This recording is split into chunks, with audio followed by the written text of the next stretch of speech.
My husband's face was glum, frustrated, angry, worried, and confused all in one. I looked at him and asked what was wrong. He said we owed the government $10,000 and we didn't have it. A panic set in, and that sick feeling at the pit of my stomach made me wish I was anywhere but here. What were we going to do? Where were we going to get this kind of money?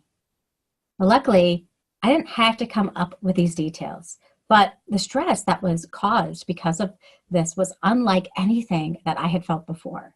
The IRS put us on a payment plan, and we were required to pay a penalty fine and had to pay the quarterly taxes for the current year so that we didn't fall into this pit again. Now, many of us, when we are starting our own online tutoring business, don't take this part of running a business into consideration. And there are so many things to think about, and that is why this is mistake number 24, not paying quarterly taxes.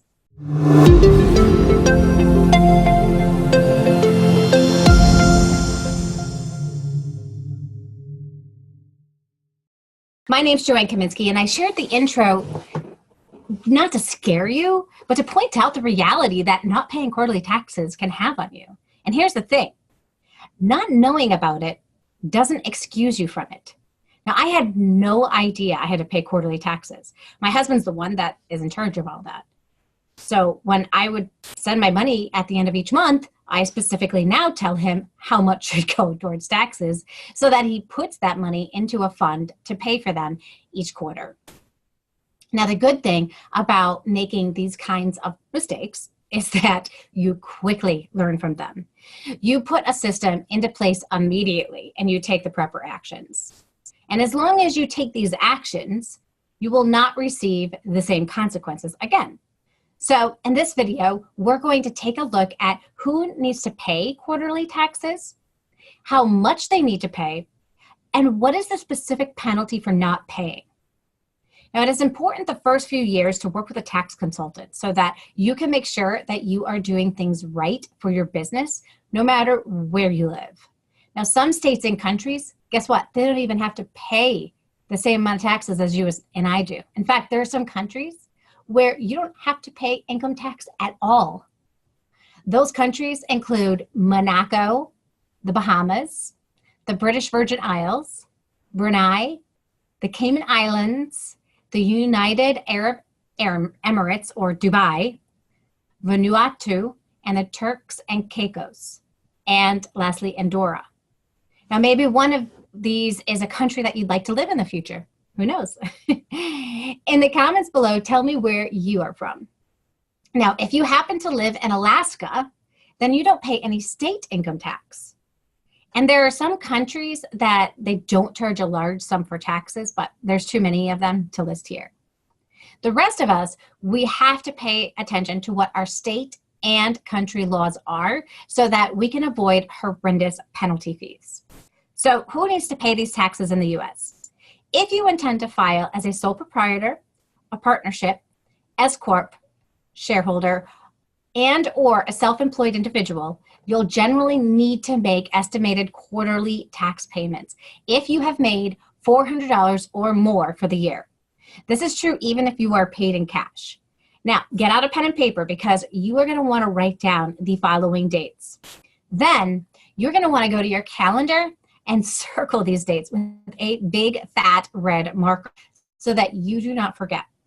So quarterly taxes this year are due April 15th, June 17th, September 16th, and January 15th. It's important to note that if you do not pay taxes on these dates, then you will be charged a penalty fee, and these range depending on how late you are. It's important to know that the only way that the government actually communicates that your fees are late is through the mail. And while there are some tax frauds that are out there, they're going to try to scam you on the phone. In fact, one year after I was done paying the previous year's taxes, I received a call saying that I was found as being a fraud for not paying my taxes.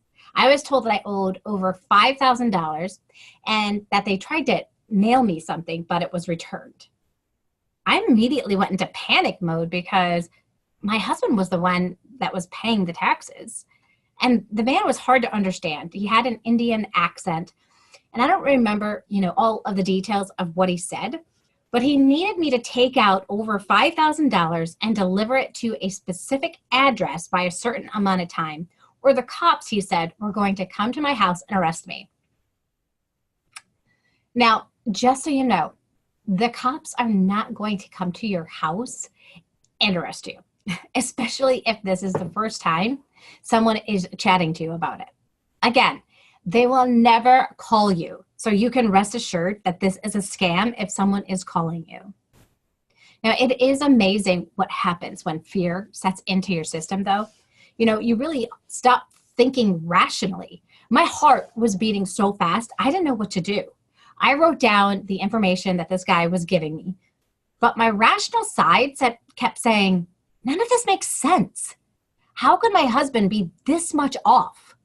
The only thing I could think to do in this moment was hand the phone over to my husband. And thank goodness he was actually working from home that day. I walked to the basement shaking and I said, hey, the IRS is telling me that we haven't paid all of our taxes. And he looked skeptical immediately and took the phone.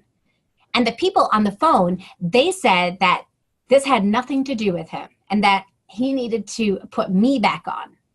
And my husband said, well, we filed jointly, so anything that you need to share with her, you can share with me. And they refused to talk to him, and he was able to just identify the scam immediately. My heartbeat slowed down to that normal rate, and I felt more calm. Then they called again, and I said that I didn't believe them. They said, that's fine. We're going to have the Sussex police come to your house and arrest you. I said, okay. They called my house again. This time they were claiming that they were the Sussex police. But the man still had an accent like he was from India. And just so you know, I live in a pretty much all-white community. And the odds of a man with an Indian accent from the Sussex police office, those are pretty extremely low. At one point he said, do you not believe that I am from the Sussex police? I said, I live in a predominantly white neighborhood, and the odds that someone with a thick, strong Indian accent are extremely low. He claimed again that they would be arresting me. I hung up, and guess what? No one ever came to arrest me. I was pretty shaken by this for days, though. I was angry that there were people out there trying to steal money, people that were, trying to control others by fear. And I promised that no matter how embarrassing this story is to tell, that I would continue to share it to save others from being a victim of it. So hopefully you never get a call like this. But if you do, call it out as a scam, hang up, and know that if you really are late on your taxes, the worst of it will be a penalty fee. So what is the penalty for not paying your taxes? Well, the IRS usually adds a penalty of 0.5% per month to a tax bill that's not paid when due. And this amounts to 6% per year.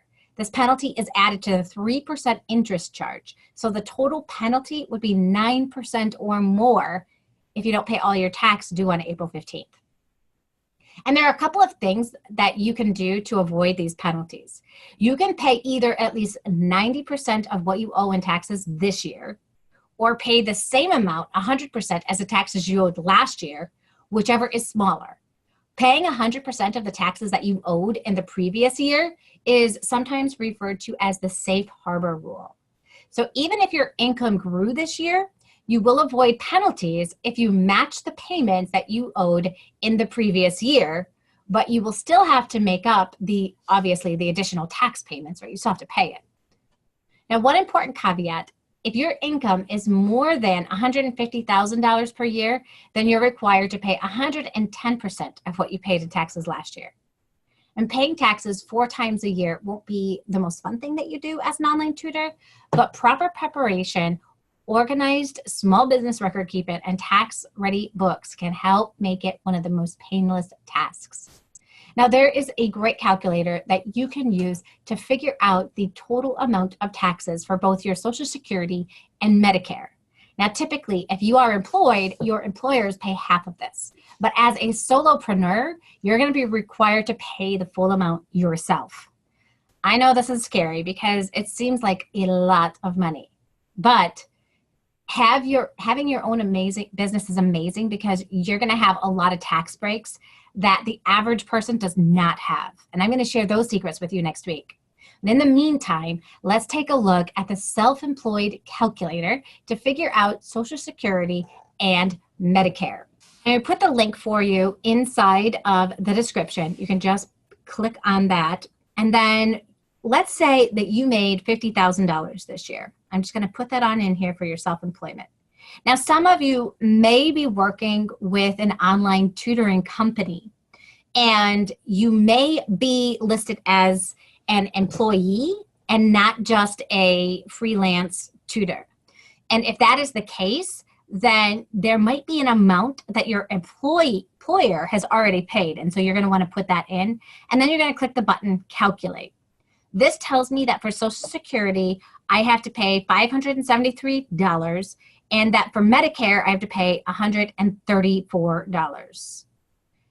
Now, the next thing I could do is I'm going to go to another website where I'm going to be able to type that information on in. This is called the irscalculators.com. I can now put in, how am I filing? Am I filing single, jointly, separately, head of household, or a C corporation? So I file jointly with my husband. And then here you can put, what are the total wages? Wages are how much you have made from an employer, okay? I have made zero from employer. I make all of my own money. And then we're going to put, for self-employment, we're going to put $50,000 here. I'm going to add in that Social Security amount that I had gotten from the other calculator. And now it tells me that the standard deduction, the federal taxable income, is $22,067.61. And so then I also can put here which state I am in, and it will tell me how much I need to pay in taxes. And now I can divide this by 4, and I can pay that each month if that's what I'm expecting to make. Or I can also take a look at how much money have I actually made and add, multiply that by 4 to figure out what I should be paying right now. Pretty much what I do as a rule of thumb each month is I take what is 20% of how much I have earned, and I put that number on in. And this is because my husband's able to make some different deductions on his side because he does have an employer. So he gets the most amount taken out on his side so that we're slammed the least at the end on our side, which is great. Now, if you like this content so far, hit that subscribe and that little bell so that you can continue to stay up to date on the best information about running your own online tutoring business. Now, I know that some of you are thinking, but Joanne, I don't live in the US. Well, hopefully my story will shed why it's important to inform yourself on what the tax laws are in the country that you live and how some people will try to scam you. And these scams are everywhere in the world. So protect yourself by finding out what the laws are and take the right actions. It's going to save you a ton of pain and hassle in the long run. Now, mistake number 25 is that some people pay too much in taxes. They don't take all of the things into consideration that they can deduct, and it costs them more money than it needs to. So join me next week as I share what you can deduct as expenses and how you can deduct them. I will also be sharing my favorite tool that I use to track those expenses. It even breaks down how much I should pay for my quarterly taxes. So stay tuned. Until then, my name is Joanne Kaminski, your online tutor, business coach, helping you get found, hired, referred, and helping you keep as much money as legally possible. Here's till next time, everyone. Bye.